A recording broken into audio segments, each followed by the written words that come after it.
आपकी क्या राय है सपा के प्रत्याशी और जनसत्ता दल लोकतांत्रिक पार्टी के राजा भैया के बारे में? देखिए, यहाँ पे कोई लड़ाई नहीं है जी। यहाँ जनसत्ता दल लोकतांत्रिक के जो हमारे माननीय अध्यक्ष जी हैं, माननीय राजा भैया जी, वो करीबन 1.5 लाख वोट से इस बार विजयी होने जा रहे हैं। और सपा ने जो प्रत्याशी यहाँ उतारा है, अगर आप उनको 2 साल पीछे देखेंगे तो राजा भैया के पीछे के शरण में थे और उन्हीं के दिया हुआ जो कपड़ा है, उनका एक इंटरव्यू है, वो बोले थे कि जो हमारे तन पे कपड़ा है वो माननीय राजा भैया जी का दिया हुआ है।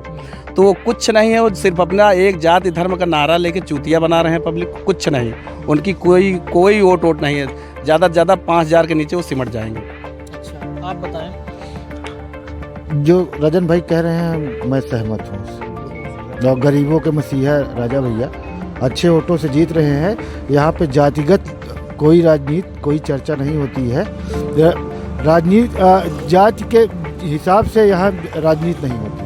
आप बताएं अरुण भाई, आपकी क्या राय है कुंडा के प्रत्याशी के बारे में? प्रत्याशी यहाँ राजा भैया 1 नंबर के हैं। राष्ट्रीय अध्यक्ष हमारे जनसत्ता दल लोकतांत्रिक पार्टी के हैं। और रही बात, एक गुलशन यादव जी आ गए हैं सपा, राजा भैया के पीछे पले हैं। राजा भैया उंगली पकड़ के टहलाए हैं, आज उनके सामने राजनीति कर रहे हैं जिनकी कोई औकात नहीं है। भैया 1.5 लाख के पार जीत रहे हैं। यहाँ जातिवाद की राज में तो थोड़ा आ गए हैं ये गुलशन, कोई जातवाद यहाँ नहीं। यहाँ यादव भी सब राजा के साथ हैं। राजा भैया जिंदाबाद जी। आप बताएं राजन भाई कि ये जो यहाँ का चुनाव होगा इस बार, क्या मुद्दा होगा? विकास का मुद्दा या यहाँ भी कोई राजनीति? यहाँ पे राजा भैया ऑलरेडी हमेशा विकास करते ही रहते हैं। आप देखिए, जैसे गरीब कन्याओं की शादी कराते हैं, उसमें जाति मजहब नहीं देखते हो कि मुस्लिम है कि हिंदू, सबका कराते हैं। और देखिए, स्वास्थ्य अगर विभाग की बात, स्वास्थ्य में बात करेंगे तो वहाँ नेत्र शिविर चलाते हैं।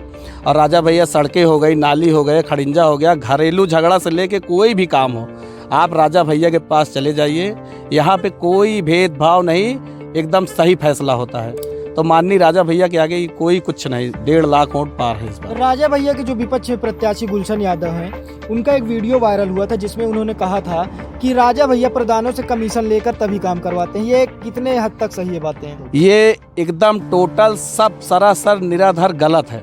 कुछ नहीं, 1 रुपए नहीं, सब प्रधान अपनी मर्जी से जो उसको करना होता है, कुछ नहीं। राजा भैया ऐसा कुछ नहीं करते, सिर्फ उनको बदनाम करने के लिए जो बस साजिश है सपा की, और कुछ नहीं। इस बार ऐसा क्या रहा कि सपा को अपना प्रत्याशी कुंडा में उतारना पड़ा?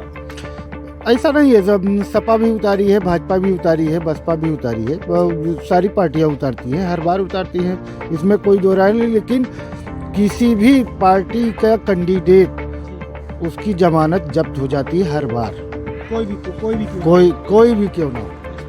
और इस बार भी जमानत सबकी जब्त हो। आप बताएं भाई जी कि क्या कारण ऐसा रहा कि इस बार सपा को अपना प्रत्याशी कुंडा से उतारना पड़ा? यहाँ पर ये राजनीतिक मुद्दा है।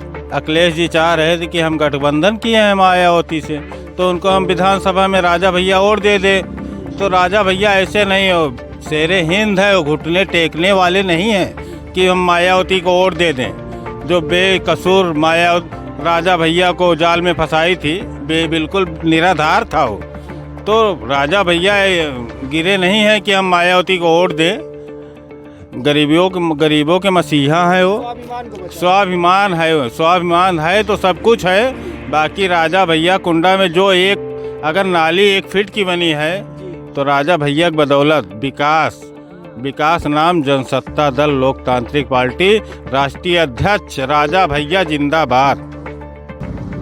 आप अपना नाम बताएं। सलमान खान भाई। सलमान भाई, आप ये बताइए, आप स्वयं एक मुस्लिम वर्ग से आ रहे हैं जी। तो जैसा कि इस बार सुनने में आ रहा है कि कुंडा विधानसभा में जो भी वोट पड़ेंगे सपा को, वो मुस्लिम और यादव एक होकर डालेंगे। तो ये सब कहने की बात है भाई।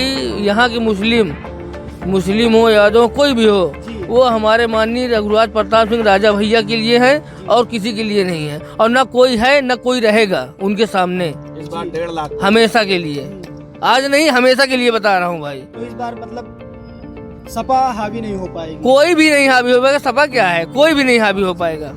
इस बार बीजेपी ने 2 विधानसभाएं कुंडा से लगी हुई, एक कुंडा और एक बाबागंज, और दोनों जगहों पर ऐसे प्रत्याशी उतार दिए हैं जिनका ना कोई जनाधार है, ना ही कोई उन्हें जानता पहचानता है।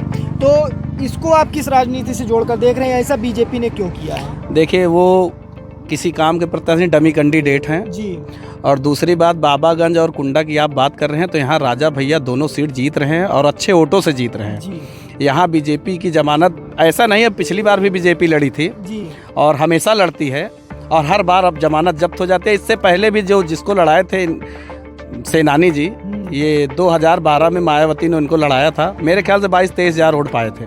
इनकी जमानत जब्त हो गई थी और इस बार तो लगभग हमको लगता है 5-7 हज़ार में रह जाएंगे। हमने बाबागंज का पिछला रिकॉर्ड देखा। जी जी। तो बाबागंज में पिछली बार विनोद जी लगभग 50,000 वोट पाए थे। जी जी। और जो बीजेपी का प्रत्याशी था उसने 30,000 वोट पाए थे। जी जी। तो कहीं ना कहीं टक्कर देने वाली बात थी। तो इस बार पवन गौतम का टिकट काट ही दिया गया है। तो आप इस बारे में क्या कहना चाहेंगे? पवन गौतम को दोबारा मौका क्यों नहीं? देखिए, पवन गौतम को मौका देना चाहिए था। जी। चाहे जिसको दे देते, जीत जनसत्ता पार्टी की ही होती। और रही बात आप जो 50,000 की बता रहे हैं, हमारे ख्याल से आप ठीक है, लेकिन हमारे हिसाब से लगभग 36 से 42,000 वोट से हम विजयी हुए थे बाबागंज सीट। और 1,03,000 से कुंडा जीता था, 1,04,000 से कुंडा जीता था। और इस बार तो लगभग 1.5 लाख वोट पार यहाँ से जीतेंगे और 50,000 के ऊपर बाबागंज सीट जीतने वाले हैं माननीय राजा भैया जी। सपा के जिला अध्यक्ष छविनाथ यादव, जी जी। ये जब से जिला अध्यक्ष बने सपा के, तब से इनका विवादों से नाता रहा। आप इस बारे में क्या कहना चाहेंगे कि ये बातें कहाँ तक सही हैं? कहीं उन्हें फंसाया तो नहीं गया? कुछ ऐसा तो नहीं है? देखिए, कुछ नहीं फंसाया गया। उनके ऊपर SC ST और रंगदारी का मामला है। वो ज़मीन हड़प लिए थे कोई दलित की और उनका वीडियो भी वायरल हुआ था। उसके घर पे जाके गाली वाली दे रहे थे और उसको मारे पीटे भी, उसकी ज़मीन हड़प लिए थे। और जब से ये जिला अध्यक्ष बनाया गया है, सिर्फ एक जाति का काम किए हैं। जब होता है, अरे हम भी हैं, हमारे यहाँ भी अगर कोई मर जाए, कोई भी हो, कुछ भी अगर सही हो या गलत हो, तो ये कहीं आते जाते नहीं।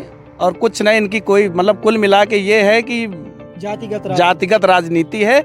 बाकी कुछ एक भी काम नहीं किया है आज तक इन्होंने समाज के लिए। लेकिन कुंडा चेयरमैन थे वो पूर्व में, इस बार भी चेयरमैन का चुनाव जीते, तो कहीं ना कहीं कुंडा की जनता उन्हें पसंद तो कर रही है। वो माननीय राजा भैया की देन थी। वो राजा भैया के साथ रहते थे और माननीय राजा भैया का आशीर्वाद था।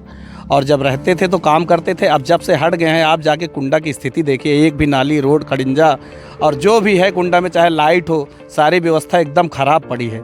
हम तो जाते हैं, देखते हैं, आप नालियाँ देखें कैसे बुझबुझा रही हैं। कोई काम नहीं किया है। इस बार कुंडा की जनता इनको हराएगी नहीं, एकदम ख़त्म कर देगी। मतलब इनका कोई भी वोट नहीं है, 2, 4, 5 वोट पा जाएंगे। बहुत बहुत धन्यवाद। तो देखा आप लोगों ने, इस समय हमने कुंडा विधानसभा के शेखपुर आशिक से कुछ लोगों की राय जानी।